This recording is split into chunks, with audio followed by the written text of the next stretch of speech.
Okay, this is a answer to SoxHeather's vlog about what's in your fridge. But first I want to show you what's in my big fridge. We have a little porch between the kitchen and the outdoors. And I've been keeping all kinds of produce out here because it's cold.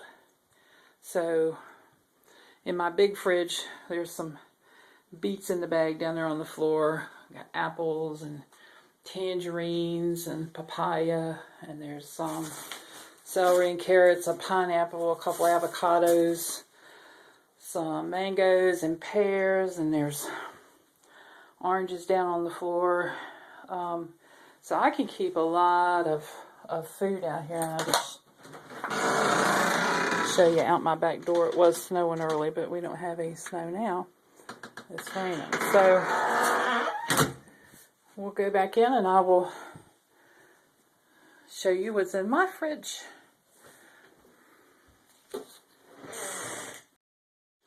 Okay, so here we go.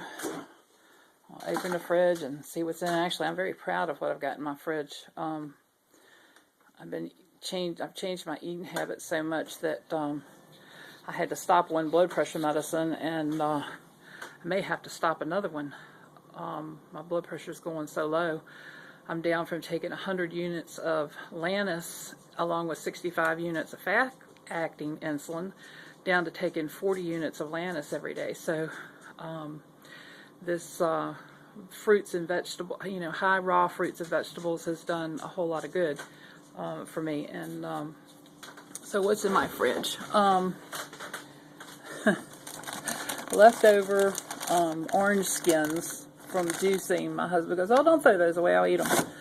So here's some white sweet potatoes.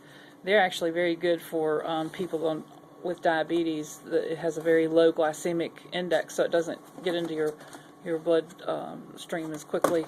Some leftover steamed sauteed mushrooms, and the kumquats, which I just bought last night. I haven't had kumquats since I was a kid, and I don't really remember what the flavor of them is. So that'll be an adventure. Let's see what else is in here. Some asparagus that I'm going to steam tonight, and there's pineapple and cantaloupe. And these are sweet blue potatoes that my husband loves. I'm not crazy about the flavor of them, but of course I haven't been eating any potatoes at all, so maybe that's why I'm not real fond of them. There's some Meyer lemons that are real good. They're kind of sweet and kind of sour. My husband's milk for his coffee. Some chicken broth and some cabbage Greek yogurt, which is pretty good. Go down here and there's mushrooms, buffalo steak medallions. I never have really cared a whole lot for beef, but I love buffalo, so I get these every now and then. This is some Anaheim peppers that I cut up. I need to finish cutting up and putting in the freezer. This is homemade gazpacho. This is a raw soup. I'd make it with tomato juice and then put a whole lot of, whatever kind of vegetables I've got, kind of chop them up fine and put them in there and just let them set with a little bit of hot sauce, and it makes a real good cold soup. Cucumbers we got last night. There's broccoli, and that doesn't belong up there. That's ham that isn't all that great. Romaine lettuce, iceberg lettuce, tomatoes, my husband's root beer back there, Stewart's root beer. Let's see, what else have we got good in here? In the meat drawer, which I don't even touch anymore, except to grab the sauerkraut. There is some turkey bacon in here, which isn't too bad, but I'm not all that crazy about it. I'd just rather not have any at all, is to have, you know, that kind of stuff. There's some more cucumbers, some carrots, some alfalfa sprouts, spring onions, baby carrots. Let's see, on the door, the ever-growing condiment section. This is Bragg's amino acids. So if I want salty, you know, I'll use that, or I'll use the shoyu soy sauce, Catalina dressing that I don't use. Now I will use that every now and then. Ranch dressing, my lemon juice. I have to have my lemon juice. Bob's blue cheese dressing. Yuck. Good old Golden's mustard. And these dressings I found here recently. It's Maple Grove Farms out of Vermont. They have a balsamic vinaigrette and a raspberry vinaigrette, and there's no high fructose corn syrup in it, and gluten free.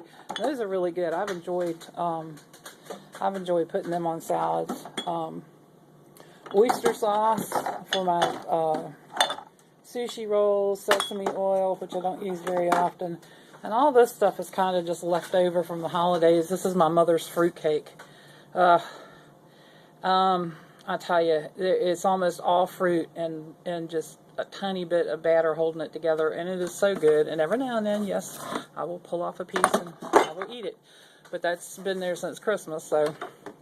And the good old hoisin sauce is great, you know, a little bit spicy, and it's pretty good on stuff. Let's see. Down on the bottom, let me show you this, because this is pretty good. This is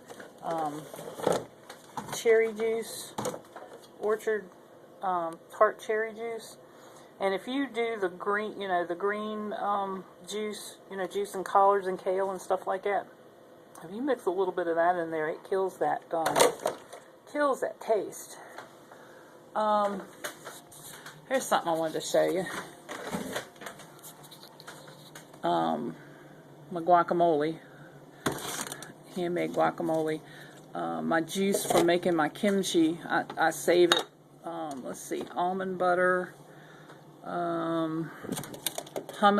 Oh, this stuff is so good. Roasted red pepper hummus. Got that last night at Walmart. And these blueberries. Now, I never have been a real big blueberry fan, but these actually have a nice flavor to them, so I've been eating a few of those. Homemade applesauce. You know, just ground up some apples and put some cinnamon in it, and applesauce. These right here. Pickled green tomatoes. I get those from the Amish market, and oh, are they awesome. If you want something crunchy and a little bit vinegary, that is definitely the way to go. All the Jell-O is left over from before I, you know, started eating the high raw foods diet. I don't know what we'll do with it. Probably just take it to the church food pantry or something. It's not a whole lot else. That's about it. But I do want to show you something that will go in my fridge that I'm working on. It's let me turn this around. It's been on the counter brewing, and it's homemade kimchi. So let me move my little trash bag out of the way, and I'll show you. Here we go. Isn't that pretty? Look at that. That's Napa cabbage and some red pepper and carrot and spring onion, and you just put it in a bowl. You know, cut up your cabbage and put it in a bowl, sprinkle a little salt on it, just keep layering it, and you just let it set for, you know, I let it set for a couple days in the bowl because the Napa cabbage doesn't make as much liquid initially as regular cabbage does. So, and this is still brewing. It's still bubbling out. I got that sitting on it, and it makes juice, and it bubbles out, and it catches in the plate, and I save that juice so when I make my next batch, and I've got jars, you know, ready to go to do beets and carrots and cucumbers, the lactobacillus vegetables are really good for you. So, that's what was in my fridge, and this is what's going in the fridge. And Heather and everybody else, have a great day, and we'll see you soon.